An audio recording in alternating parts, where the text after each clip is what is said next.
Hi, Days fans. It's Thursday, June 11th, and we just got finished watching another amazing episode of Days. I continue to enjoy this unraveling of the baby switch. The EJ, going with knowing that Grace is dead and his reaction, and how he's dealing with Sami, and Rafe. Rafe, you are in big trouble. Oh yeah. EJ hates your guts. You are the #1 enemy of EJ Demira right now, and for good reason, for Christ's sake. I mean, Rafe was trying to adopt his child, That's knowing... worse than, everyone talks about, like, oh, you slept with my wife, blah, blah, blah, that's, like, considered the biggest offense. But this was worse than that. He stole another family member. He stole his child.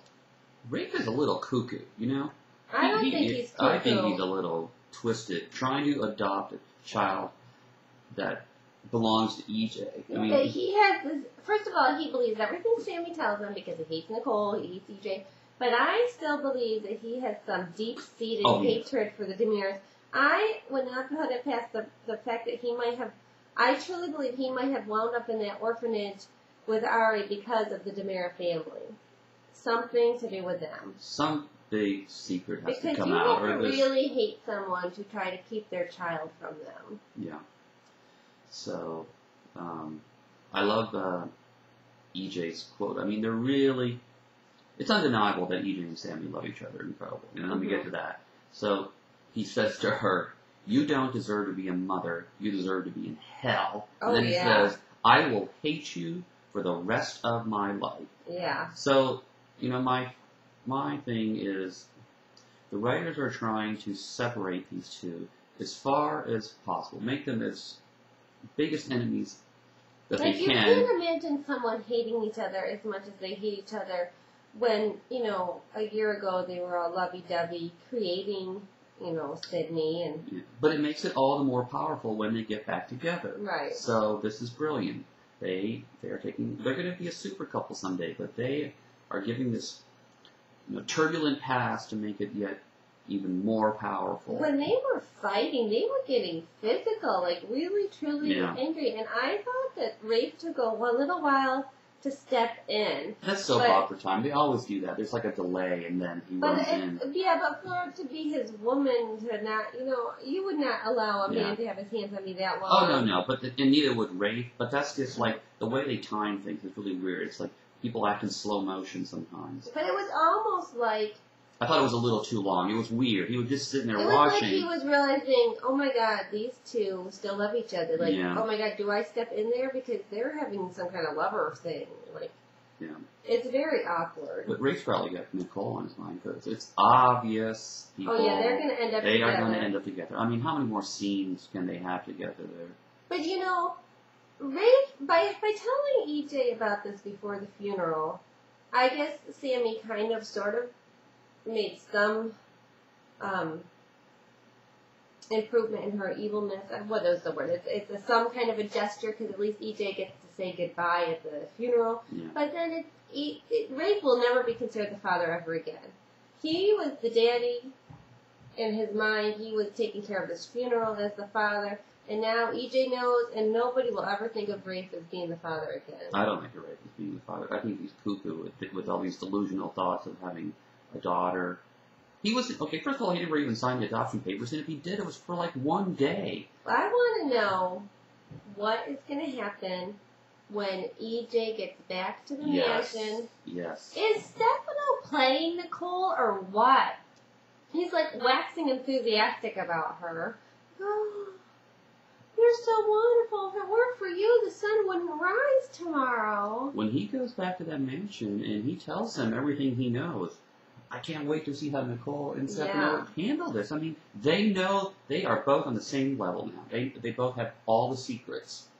They have got to tell him this. They've got to tell him. He hates Sami now, so I don't think that he's going to tell her. I think the secret's safe, and I think he's going to forgive Nicole because he loves that little Sydney more than anything on the earth. And if it weren't for her, no matter what the hell she did or why she did it, he wouldn't have that baby if it weren't for her. But why doesn't Nicole tell him straight away?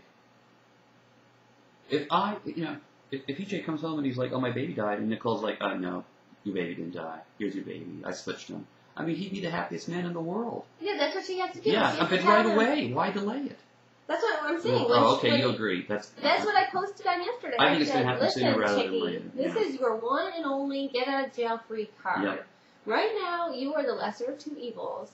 If you don't make your move now, you are going to be in a lot of trouble. The number one thing EJ wants to hear when he returns to the mansion is, your daughter is not dead. And that's what Nicole has in her hand, and that's what she should deliver to him. And if there's any chance of these two actually making it as a couple, she cannot allow him to go through the worst pain of his life. Yeah. And then what? Is Stefano going to have to pretend to mourn, or are they all going to have to pretend to mourn? Yeah, that'd be crazy.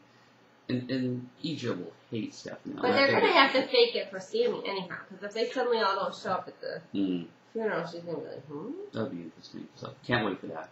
So, I'm actually kind of digging the Kate storyline a little bit. You are? Just a little. Now that I know that she's going to frame Daniel, so I'm picturing Daniel going to jail and, a big love affair between Chloe and Daniel. Because she's clearly going to make it look like Daniel murdered Chloe. Right? Yeah, but is it going to work? Is Chloe really going to die? Maybe close or something. We need to find out. Okay, people, we've got a homework assignment for you. We want to know how long of a contract Miss Chloe Lane had. Now, she came back around Christmas of 2007, I think, November-ish. So that would mean that this November, if she had a 2-year deal, she'd be done. So we need to find that out. Yeah, she can't die, but it's kind of interesting what they're doing. I hated the storyline until yesterday, where, but it's looking good for Daniel. Chloe admitted that she loves Daniel more than Lucas. I love Lucas, but I love you more. When they were doing that line in the dialogue, what did I do? You said it word for word before she said it. That's right.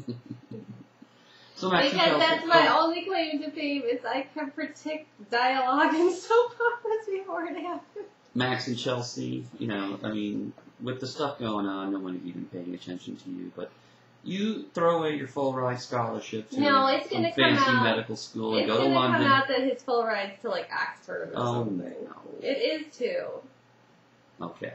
Besides, they've got a lot of pubs over there. Yeah, a lot of Irish pubs, so you'll fit right in there, Maxie. Your career will not go downhill, buddy. So Luke is like a dodo. He's going to see the Lucosystine. He's looking at the actual bottle. Yeah, Kate's kind of been busted, but... Oh, please, by Lucas? I mean, really. I could bring him and hand him the gun and show him the freaking residue on my hands from the bullet, whatever. That man couldn't put 2 and 2 together. Alright, so Friday episode, looking forward to that. It's usually good. Lots of good stuff to come out.